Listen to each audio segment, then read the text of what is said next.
This video is made for adult collectors because technically he's Demolishor, not Demolishor, because copyright, you can't trademark a word that's used regularly or something. I don't fully understand it. I just know he's got an O in his name now. This isn't related to this figure. I just wanted to say something about this real quick. Now, I made a video on this recently, and I was very surprised at how well it did. I enjoyed making this video. I like this figure. I liked the video I made, but I figured that because this was like a really rinky-dink $20 mainline figure, no one would watch it. YouTube measures metrics of like view counts and things in very specific ways, but the really baseline one it shows you on the Studio app, the last 28 days of videos, how is this one performing against that in the time it's been uploaded? So if it's been up for 2 hours, it compares the numbers between the last 28 days worth of videos in their first 2 hours. This guy has been my #1 for like ever since I posted it, and it's still going. I'm very surprised, but I'm also very happy. Thank you very much for watching that. I'm always grateful for people watching everything I make, but I'm especially grateful that everyone turned up for this one, and it seems to be doing quite well. You should buy one of these. It's very good.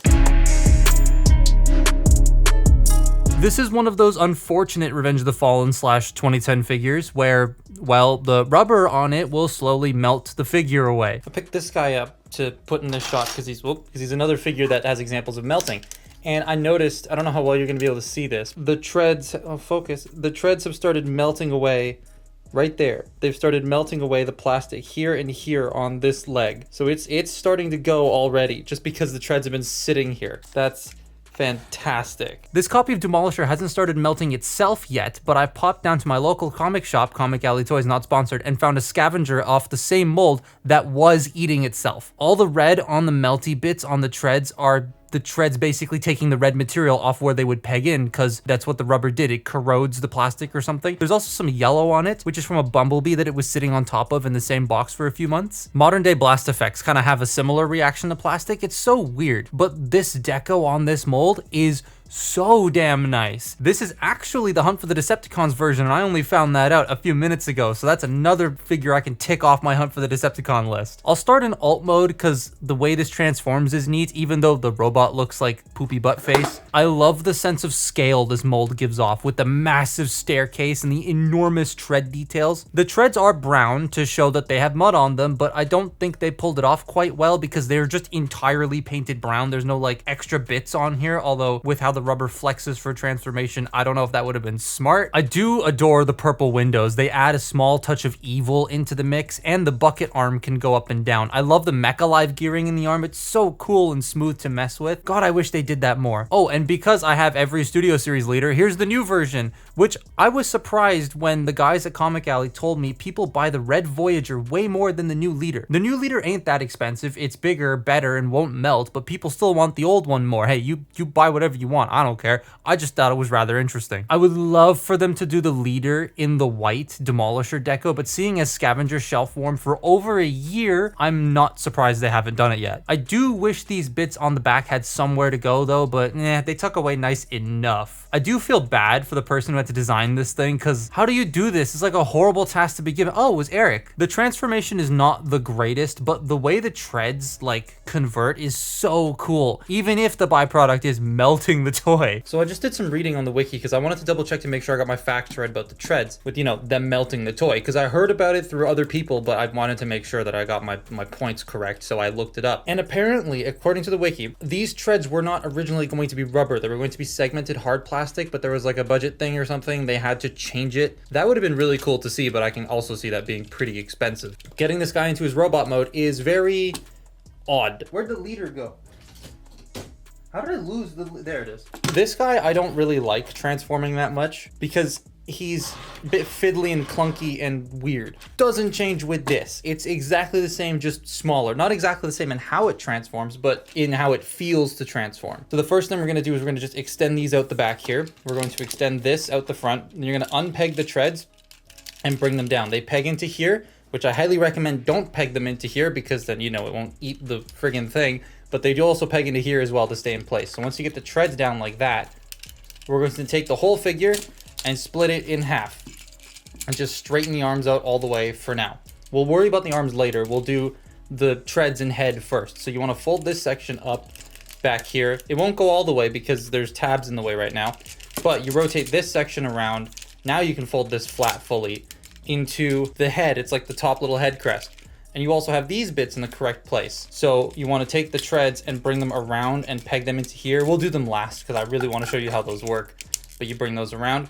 Then the arms. So you're going to ratchet the arms forward. You got to hold the head, because if you don't hold the head, the whole thing rotates. And then it just messes everything up. So hold the head, rotate this section forward. This one's not all the way forward. There we go. Then you bring the arms down to the side. You want to take these bits, open them up, fold this section around, and then flip this down. And then I like to collapse the arms in a little bit just to get these closer to the body. You can leave them extended if you want, but it kind of gives him this nice little angle here, which I like. So that's what I'm going to do. We're going to rotate that around all the way. Come on, bring that down, fold this up, and that's Demolishor, basically. Now the treads, you take them, and they become wheels. Like, that's so cool. Again, it would have been nice if it was segmented hard plastic, but the fact that it does that at all is pretty neat. But that's him. Now, biggest problem, no way for him to stand. This one, at least the arms can sit at a certain angle to allow him to stand. This, yeah, you gotta get really, really creative with his balance just to get him to sit properly. What if we rotate this so that the hard plastic piece is on the ground? What is that green? What did he melt? What? Did another figure melt on this and I haven't noticed? Oh boy, oh, and there's red up here on the top and there's black. Oh no, hang on. You see that? That's other toy on this. Okay. That is the most fucked up looking robot. I love it. I mean, it's ugly and stupid, but that's why I can kind of get behind it. It feels very alien and not of this world. Like, what on earth would be built like that? Nothing. I love how the bits on the shoulders flare down and then the bits of detail inside the like exposed new portions of the cab. That's really the only new detail that is exposed though, other than the deco on the head and stuff, which is a nice head sculpt. There's something very crustacean about it to me. He almost always can't stand. I wish he came with something to prop him up, but you can precariously balance him with the arms, but it becomes such a chore just to get him standing upright. The new one, it's a bit easier to do, not to mention the new one has more articulation so you can actually pose it. This one doesn't really have that benefit because the arms don't really do much other than move in and out, and well, we'll get to that in a bit. There is light piping. Doesn't really work though. He fell over. It doesn't really work that well. And the back of the arms have a lot of exposed structure and gearing, which in theory should look cool, but it kind of doesn't here. It looks very unfinished because it's just supposed to hide away in the alt mode. The head is immobile. It doesn't do anything. The shoulders can rotate, but they move everything else around them too, and all the shoulder bits don't peg in at all, so it comes apart a lot. The arms can move in and out, and gorilla arm, and then the wrists can move in and out as well, but there isn't much in the way of useful movement there. You can really only use this to help get him standing up. And the wheels. So they can spin on ratchets and the arms can move them forward and back too, so you can position them however you want. And then the bit in the middle can rotate around the robot's head. Unlike the new one, because the new one combines, but this one doesn't, so it can rotate like that. And if you ever played the Revenge of the Fallen video game, I hated this guy's boss fight, by the way, but the boss fight this guy had, where he like puts his hands on the ground, pushes himself up, and then rapidly spins all the wheels around him to fire missiles at you, kind of looks cool, and this toy can sort of recreate that. Minus the firing missiles, they didn't expense for that. But yeah, he doesn't really do much because a lot of the movement just isn't useful. Again, if he had a stand and the shoulders pegged in, then I think it would be great. Oh, and if the melting wasn't there, that too. Honestly, if you want a version of this design, then just get the new one because it's bigger, can combine, it doesn't eat itself. I do still think this deco is much better. I like the white. I think the white looks great. But that's been my look at 2010 Hunt for the Decepticons Demolishor. Follow me on Twitter and Instagram, and I'll see you next time. Bye-bye.